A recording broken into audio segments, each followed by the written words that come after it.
3 Aralık Pazar bugün 2023 yılı.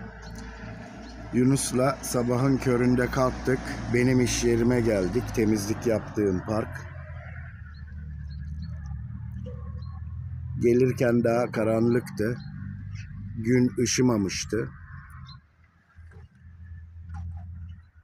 Bu yakayı temizledik. Diğer 3 yakayı temizleyeceğiz.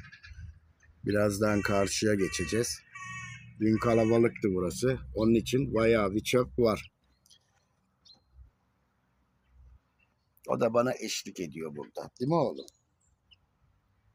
Öyle soğuk yok bugün baba.